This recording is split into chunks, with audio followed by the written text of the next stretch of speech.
सिद्धार्थ यादव, इस सवाल का जवाब आपको देना ही चाहिए कि भाई ऐसा क्यों है कि जो विपक्ष का नेता जब पकड़ा जाता है किसी भ्रष्टाचार में, वो आपकी पार्टी ज्वाइन कर लेता है तो उसके खिलाफ कार्रवाई रुक जाती है, या वो एक तरीके से भाई जिसको आप भ्रष्ट बता रहे हैं उसको आप लेते ही क्यों हैं? पहली बात तो यह है, और आपके ऊपर आरोप है कि जब आप ले लेते हैं उसके बाद उसके खिलाफ कार्रवाई बंद हो जाती है।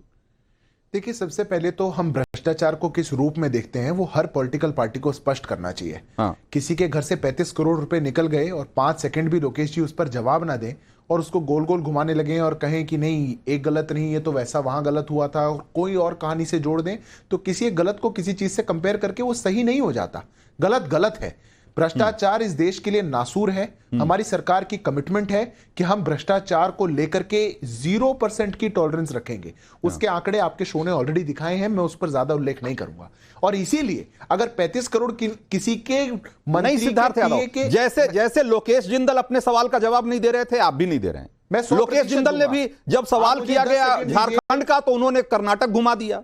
आपसे पूछा जा रहा है कि आपकी पार्टी में, तो आप जो है आप दूसरा जवाब दे रहे हैं। आपको भी उन सवालों का जवाब देना चाहिए। देखिए, दो लोग हैं डिबेट पे, कुछ बात लोकेश जी ने कही, उनकी बात का जवाब दूंगा। आप हैं, मैं कुछ और बात आपकी बात का भी जवाब दूंगा। मैं बिल्कुल गोल गोल करने वालों में से नहीं हूं, बिल्कुल पॉइंट ब्लैंक जवाब दूंगा। तो पहली बात तो यह हुई कि क्या इनका भ्रष्टाचार को लेकर के एक आउटलुक है वो कांग्रेस पार्टी का एक्सपोज होता है। क्या झारखंड में हो रहा है, क्या उड़ीसा में हुआ था, साहू के घर से क्या निकला, और लगातार कांग्रेस पार्टी का भ्रष्टाचार को लेकर के क्या ट्रैक रिकॉर्ड है वो देश के सामने। अब ये हम पर आरोप लगाते हैं कि जो लोग हमारे साथ आ गए उन पर कार्रवाई रुक जाती है। एक भी व्यक्ति पे नहीं रुकी है।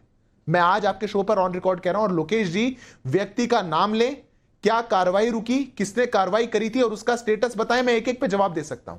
ये झूठ नैरेटिव बनाने की कोशिश करते हैं। ये टेलीविजन पर बैठ करके बोलने लगेंगे। जितने भी लोग शामिल हुए जब तक इनके साथ थे, सबके केसेस कोर्ट के यहां पे चल रहे हैं। एक इन्वेस्टिगेटिंग एजेंसी के लिए चार्जशीट फाइल करके उस कोर्ट में ले जाना और फिर कोर्ट में दोनों ही पार्टीज के लिए अपने आप को सच या झूठ साबित करना एक इक्वल अपॉर्चुनिटी हमारे देश का कानून कहता है। इनके यहां जब थे तब तो ये कहते थे नहीं नहीं कोई गलत बात नहीं है। जैसे ही कोई छोड़ करके आ जाए दूसरी तरफ, वैसे ही कहते हैं अरे ये देखो कुछ नहीं कर पा रहे। इनको चाहिए कि भाजपा में आ गया तो 1 साल में कार्रवाई होनी चाहिए, पर लालू जी 20 साल में चारा घोटाले में जेल में गए तो 20 साल तक ठीक थे। इनके 5000 करोड़ के बेल पर इनके शहजादा परिवार, मां और बेटे दोनों बेल पर बाहर हैं, वो दोनों ठीक हैं। इनके 350 करोड़ का बैग निकल रहा है। आज कितने डब्बे भर गए एक मंत्री के पीए के नौकर से। सोचिए पीए के पास कितना होगा, मंत्री के पास कितना होगा। और तो लोग जरा एक बार लोगों की राय को भी शामिल करते हैं। सिद्धार्थ इसमें लोगों की राय भी जरा शामिल करते हैं। हमने लोगों से यही सब सवाल पूछे थे, इसी से जुड़े हुए सवाल, और लोग क्या कह रहे हैं। जरा सवाल नंबर 1 हमने पूछा था कि झारखंड के मंत्री के ठिकाने से करोड़ों का मिलना क्या साबित करता है, और इसमें से 82% लोग कहते हैं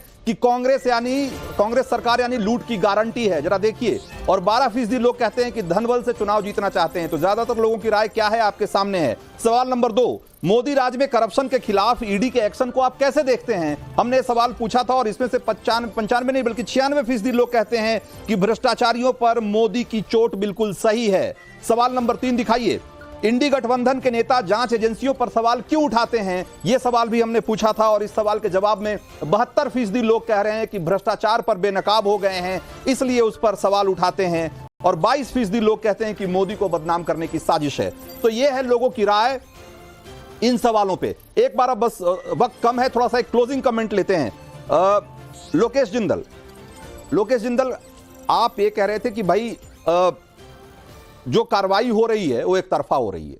भाई आपके ऊपर कार्रवाई जब होती है तो एक तरफा दिखती है आपको, जबकि हकीकत यह है कि ज्यादातर जो नेता पकड़े जा रहे हैं आपकी पार्टी के हैं, और जब पकड़े जाते हैं तो आप कहते हैं कि एक तरफा कार्रवाई है। तो भाई जो लोग गलत करेंगे उन्हीं को तो पकड़ा जाएगा ना। आपके पास कोई दूसरा सबूत है, कोई दूसरे नाम है तो लेके आइए कि हाँ इसने भी गलत किया, इस पर भी कार्रवाई करो।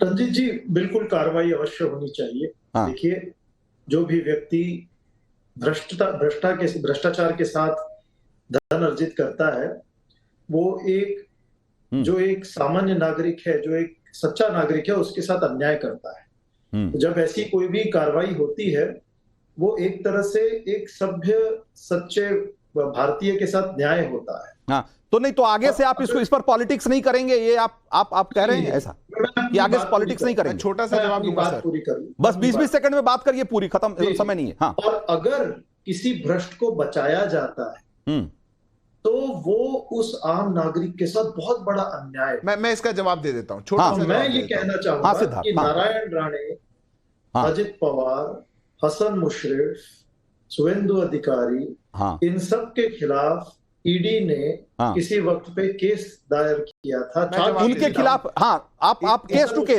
टू केस जल्दी से जवाब दे दीजिए सिद्धार्थ। डिबेट में इतना समय नहीं है। पहली बात तो जिनकी बात कर रहे हैं उन सबका मैं केस टू केस एक एक का बता सकता हूं, किस पे ईडी का केस है, किस पे सीबीआई का केस है, और कोई केस बंद नहीं हुआ है। मैं ऑन रिकॉर्ड फैक्ट पे बोल रहा हूं, लंबा समय रखिएगा, लोकेश जी को केस बाय केस बता दूंगा। पर मैं एक जो पॉलिटिकल बात आपके शो पे कहना चाहता हूं, जरूर सुनिएगा।